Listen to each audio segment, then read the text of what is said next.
किसी नगर में एक आदमी रहता था। उसने परदेश में व्यापार किया। मेहनत फली कमाई हुई और उसकी गिनती सेठों में होने लगी। महल जैसी हवेली बन गई। वैभव और बड़े परिवार के बीच उसकी जवानी बड़े आनंद से बीतने लगी। एक दिन उसका एक संबंधी किसी दूसरे नगर से आया। बातचीत के बीच उसने बताया कि उसके यहाँ का सबसे बड़ा सेठ गुजर गया। बेचारे की लाखों करोड़ों की धन संपत्ति धरी की धरी रह गई।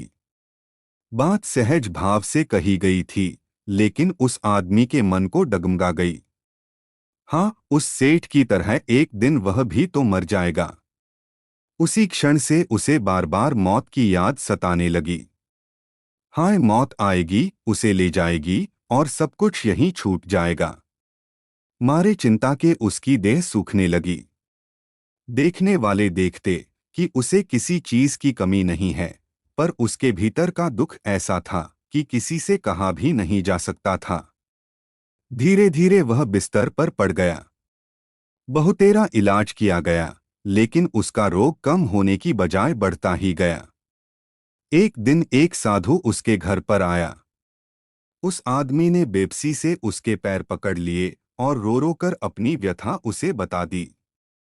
सुनकर साधु हंस पड़ा और बोला, तुम्हारे रोग का इलाज तो बहुत आसान है। उस आदमी के खोए प्राण मानो लौट आए। अधीर होकर उसने पूछा, स्वामी जी, वह इलाज क्या है? साधु ने कहा, देखो, मौत का विचार जब मन में आए, जोर से कहो, जब तक मौत नहीं आएगी तब तक मैं जीऊंगा। इस नुस्खे को 7 दिन तक आजमाओ, मैं अगले सप्ताह आऊंगा।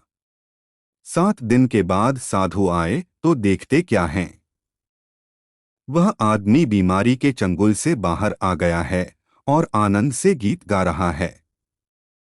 साधु को देखकर वह दौड़ा और उसके चरणों में गिरकर बोला, महाराज, आपने मुझे बचा लिया। आपकी दवा ने मुझ पर जादू सा असर किया। मैंने समझ लिया कि जिस दिन मौत आएगी उसी दिन मरूंगा, उससे पहले नहीं। साधु ने कहा, वत्स, मौत का डर सबसे बड़ा डर है। यह डर जितनों को मारता है, मौत उतनों को नहीं मारती। मृत्यु तो निश्चित है, लेकिन इसका समय निश्चित नहीं है।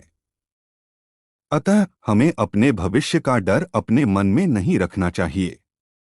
वर्तमान में रहते हुए हमें जीवन का आनंद लेना चाहिए।